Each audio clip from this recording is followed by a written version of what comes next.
Hey everyone, welcome to another Key Masters episode. I'm Sven Reile, and today I've got a special guest with me. Hi, I'm Olle Johansson from Sollentuna here in Sweden. And we're going to talk about SBOMs, a software bill of materials. So Uli, tell me, what is an SBOM as we get into that? Because we talked a few about that last year in some of the series, and it's just a thing that's growing. And you're really hearing that word a lot these days. Yeah, it's promoted like the silver bullet that will solve all your problems, including sliced all my breads. problems, huh? All right. All your problems. But I usually start with saying that, well, I'm lactose intolerant, right? Oh, okay. So whenever I buy food in grocery stores, I have to read that little text and find out if there's any dairy products in the food. I have another problem. What's that one? We're getting very personal here. Is that okay? Oh, totally with me. Okay. I have an allergy towards curl. Curl? Yes. And don't tell Daniel Stenberg.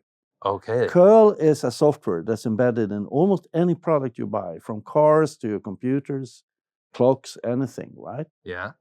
And when you go out and buy electronics, how do you know if there's curl inside? Well, I don't, unless No, I try to break into it.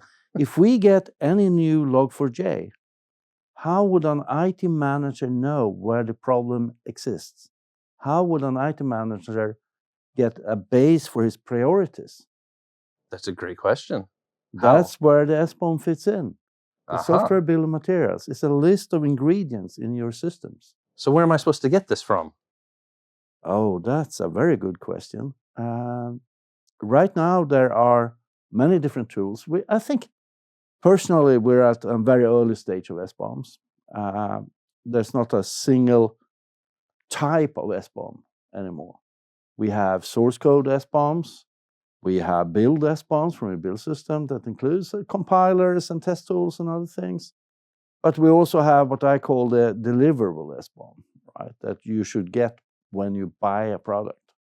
You should request that from your software systems vendor. Nowadays, there are scanners and other pieces of software that try to take scanners that tell me all the problems I have with my software. Yes. And none of them are the same. Everyone gives me a different response. That's kind of why I'm saying that we're at a very early stage. Because when I worked with this within an enterprise as a consultant, we realized that every scanner gave different output. And none of them were right. So we came up with the idea of having one source of truth that we more or less manually edited. And we wanted to manage the diffs between what the scanners output that we knew and our source of truth. And when the diff changed, we wanted alerts. So there's also internal SBOMs where you have metadata that is needed for your compliance work, right? Could be pointers to issue tracker discussions or approvals from compliance to include a piece of software.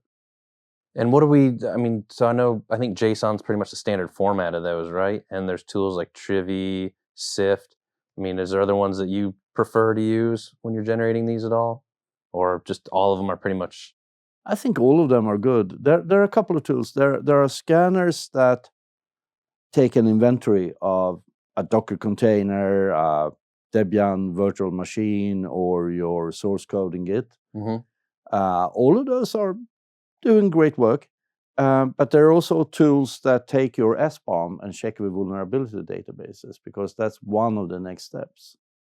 SBOMs are used both. They started with license compliance, open source license compliance. Oh. Companies had a problem that an embedded system with Linux could have thousands and thousands of dependencies, all with different licenses. And the development team built their own product on top of that and added third-party libraries and tools.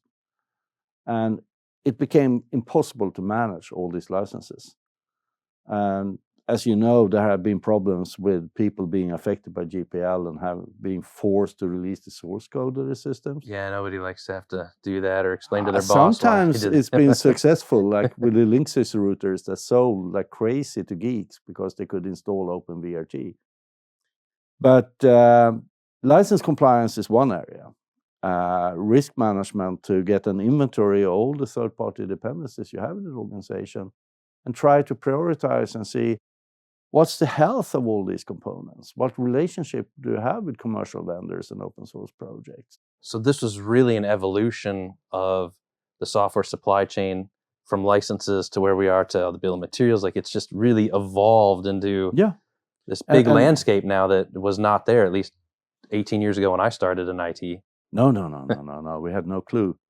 And people have believed that open source is free, it's so easy, we'll take it in, and it's been delegated down to developer level to include open source.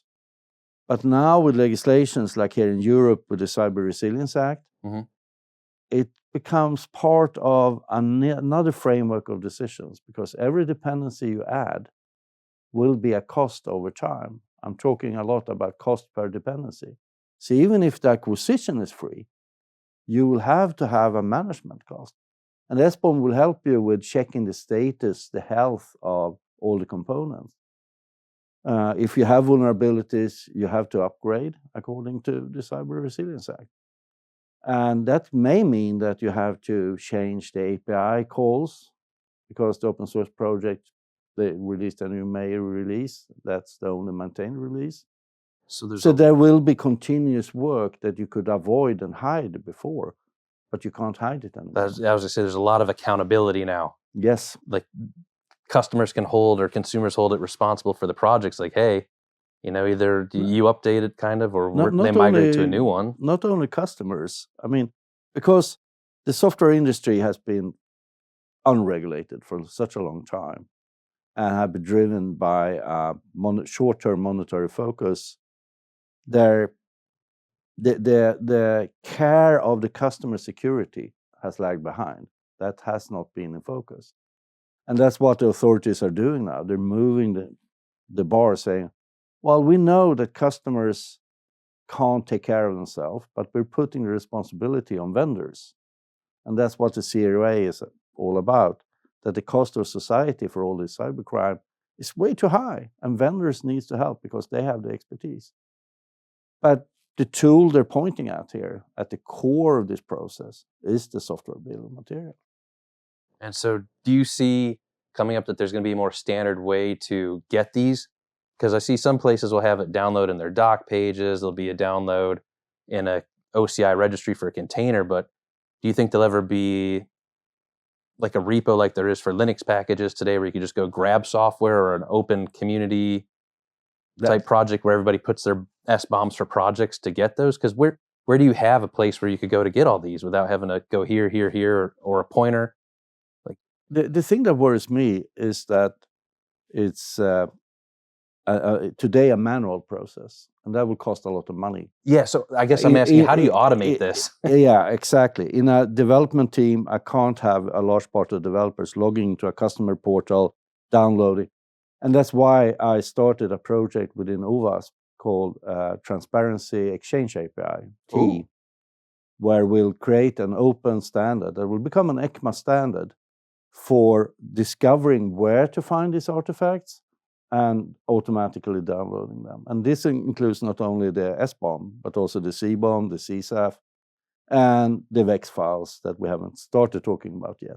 Well, the VEX is another one that I want to do another conversation. But yes, that's great. So Uli, thanks for coming in. And thank you. This was a very fun conversation on SBOMs today. And we'll look forward to having more conversations about a CBOM and maybe a VEX coming up.